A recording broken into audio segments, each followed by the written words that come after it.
Sup Shredders! My name is Logan, aka Spiderhands, and welcome to an SP Reacts, where today we have ourselves a track from an act named The Lemon Grove titled Tame. And if we switch over to here, we have ourselves a really kind of chill chameleon with the art, disco vibes. I genuinely dig that, and we're going to listen through this track from start till finish. And we're going to hear what we think. Getting it queued up on Spotify, let's go. What do we got?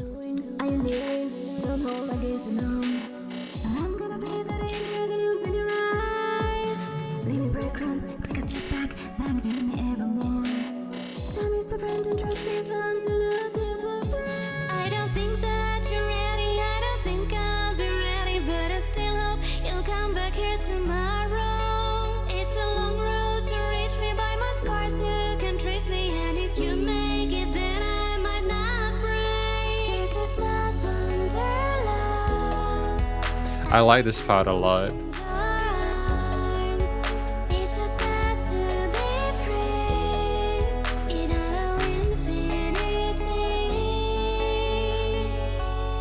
Nice use of vibrato there.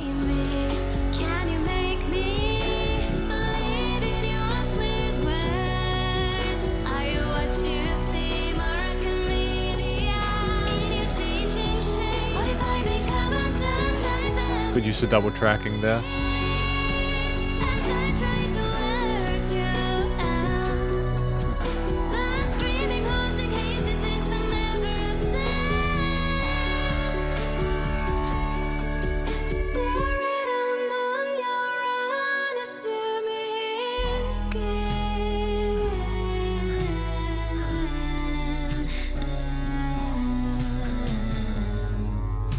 So I want to talk about this track for a moment, not in a way where I'm getting into criticism or anything like that. It's just more a really interesting, unique experience. As I understand it, I think that this is their first single, and there is a lot of polish here to a lot of components, which I appreciate. There's this thing in life, and I don't mean this in a patronizing way, because I'm sure a lot of people have heard about it, but like the beginner's mindset, where like when you release something for the first time, you're getting used to it, kind of fleshing out what you want to do with your music and how you want to approach it. And I think that some of the decisions we're making, for example, such as a lot of the syllables and consonants we're putting in certain lines, are just a lot to absorb for a listener on a first basis outside of the lyric sheet. But what I appreciate is that we are slowing down at parts. So clearly we understand what we're doing. We know what we're doing. There is a lot that tells me that we've got potential here and that there is polish. It's just interesting in terms of the design in a positive way, what we're doing here. I like that we're taking some risks. Like filtering here with the kid. I mean, who would have predicted that, right?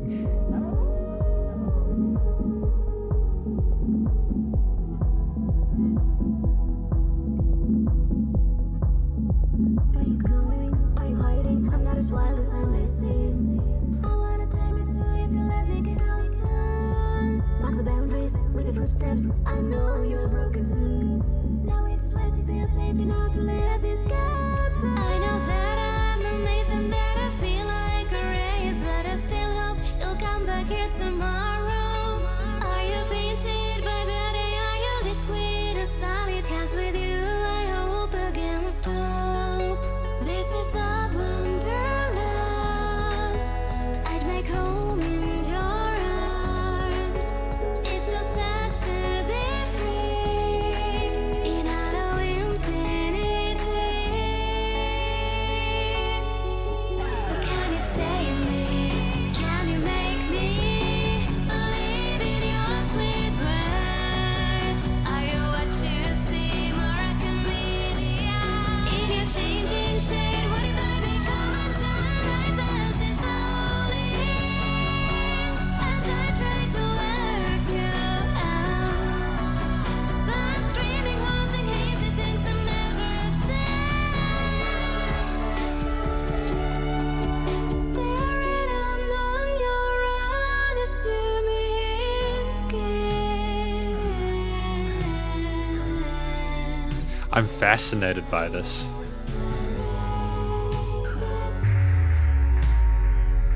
Good use of sub drop there.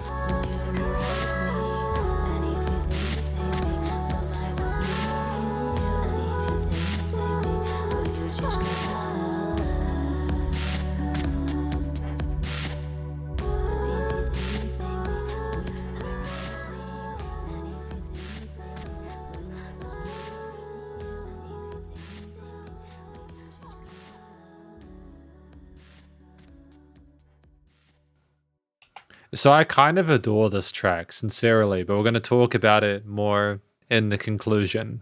Because welcome to the conclusion of my review of this track from an act named The Lemon Grove titled Tame. Now, first of all, what do we think this track is about? I think that this song is about someone trying to work another person out. They're wondering if they're going to be tamed. They're wondering if there's going to be a connection. They're wondering if their feelings are real, if they're true. And then they're kind of becoming a bit more sort of cognizant and sort of like sure of it as they go. Like they admit they don't think they'll be ready, but they still hope they'll come back here tomorrow. Like there are lines here where it's just the kind of intricacy and difficulty of interpersonal relationships across a wide range of areas. And but like there's like a sort of a hope, I suppose, that things will work out, that they will be tamed. So but would they be able to, etc., you know? So I think it's an interesting story. I kind of dig the kind of like a different way we're approaching it. I kind of like that. One of the things I would think works really well are the vocals in this. And I think that, again, I mentioned before, there was quite a lot going on with some of the lines in terms of like the amount of syllables in them and the words coming through really quickly. I maintain that while the vast majority of it was like easy to absorb with or without the lyric sheet, there were some parts where just things came through a little bit quickly.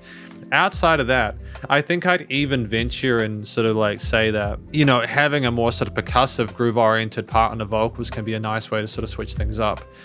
You know, in juxtaposition to the parts that are slower. And I think that maybe that's what we're maybe going for here, in the sense, which I appreciate a lot. I think that it's good to be sort of playing around with things. I think again, a part of it is the beginner's mindset, where even if we're like experienced musicians, it's just finding a style, like a paint, a canvas, and we're just trying a lot of different ideas. And I think for the most part, they stick. It's definitely like, I found myself wanting to know what happened next.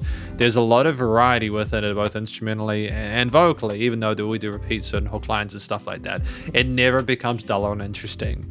And I think that there was some parts with the vocals we showed, like, you know, like the vibratos and some really interesting tails, and there was some double tracking, and there was a bit of tuning on the vocals to give it more of an electronic feel at times, but I think that it suited the synthetic sort of vibe of some of the instruments in the background as well. So ultimately, I'm really satisfied with how the vocals were done with this. I think they were quite cool. And I liked how they integrated with the other parts, and sort of they typically suited what we were discussing, appropriately expressive and creative. I think outside of that, what I kind of dig were the choices made in terms of the way that the music was played within this. So it was a song where you have this kind of world of all these different elements and ingredients. You immediately start with some heavy, slow, meta-tuned parts there for like vocal melodies, stylistically, like really interesting, the kind of skrit kind of stuff going on there.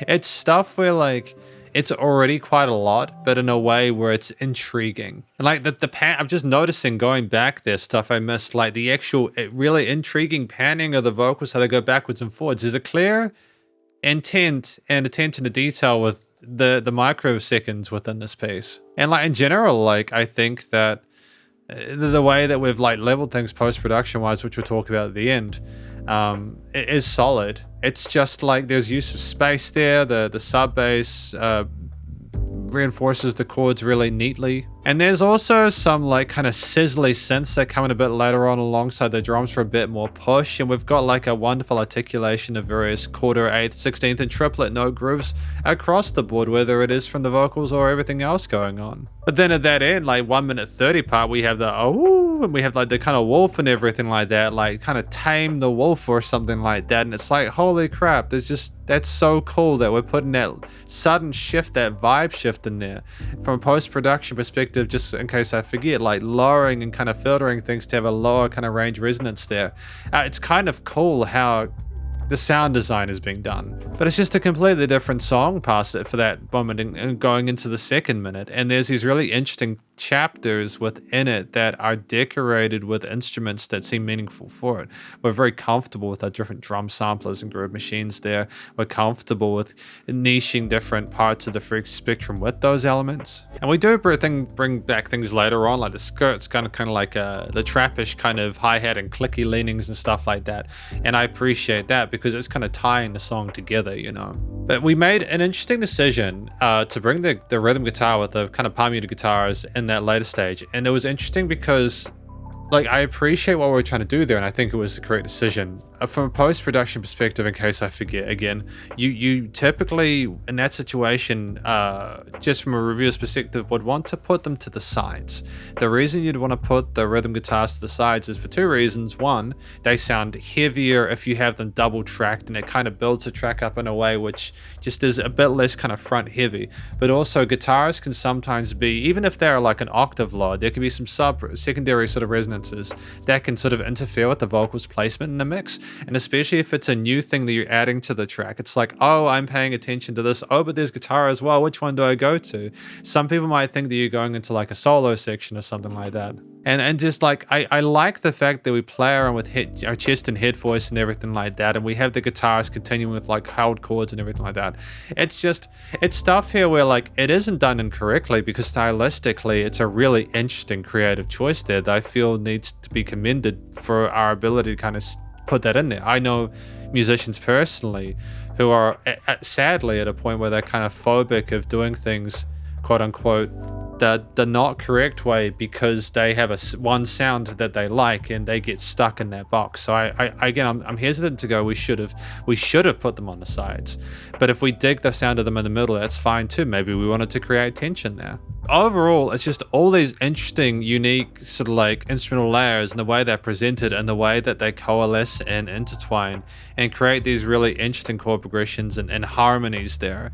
And in a way where it's just really elegant and almost mesmerizing at the same time. And it feels like we went on an adventure with this track, which is what you want. You want to feel like you actually had an adventure with a song, because otherwise you're just at passive listening and like, what's the point? Really good stuff with this track. And I think the final thing I'll talk about is the post-production, because despite what I mentioned about like the guitar being in the center stereo field and typically it being on the side, again, I think that the actual production on this was meticulous. I'm really happy with a lot of it. There was a point like in that last chorus where I feel like the drums could have been a little bit more distinct or prominent, but at the same time, it's also like maybe we wanted to have those things overflowing, because there is a phenomenal transparency and clarity to some of the vocal takes and the synths and other elements within the mix. We clearly understand what we're doing. So it kind of makes me as a reviewer second guess my own sort of credentials, because I'm trying to figure out what we're doing and how we're doing it. And I think that's the best kind of music, is when it questions your own sort of like opinion on something halfway through re-listening to it. But fantastic use of filtering in that midsection as well. I like the changes in the perspective and the focus of things. It was nice and loud without pumping, with adequate dynamic range. I think we had a fade out at the end, if I'm not mistaken. Yeah, we did. We had automation with the volume and the fade out in. Ultimately, it's genuinely a really solid time. And when the production is done like this, to a way that's really adequate. Like I think the tuning, the style of the tuning, as well as some less tuned parts for a bit more sort of like organic vocal performance. It's just nice to have those adjustments. It's just really cool. And so I've been really positive about this. And I stand by my words on it. I think the variety within the vocal performance, the really interesting way that we use the different instrumental combinations to kind of create a track that keep you going through its structure and sort of like texture and timbre choices, and then the post-production as well. Lots to appreciate. And I've got no complaints about this one, aside from like, again, the bits where I'm like, things could have been done differently here, or the guitar in the center or something like that, or the syllable count and stuff. It's just very little things. Ultimately, these again are things that if we, again, final time, I know I've said this a few times, if we stand by the style of it, we keep going with it, we create our niche, and we move forward. Either way, enjoyed my time with it, and thank you very much for watching my review of this track from an act named Lemon Grove titled Tame, and hopefully you enjoyed it. If you did, please do go show them some love via their various social medias and their Spotify page, and stay cool and stay safe, and please remember to support your local musicians and artists at this point in time, as I need the help more than ever with all the crazy stuff going on in the world. And I'll catch you in the next SB Reacts. Spiderhands out.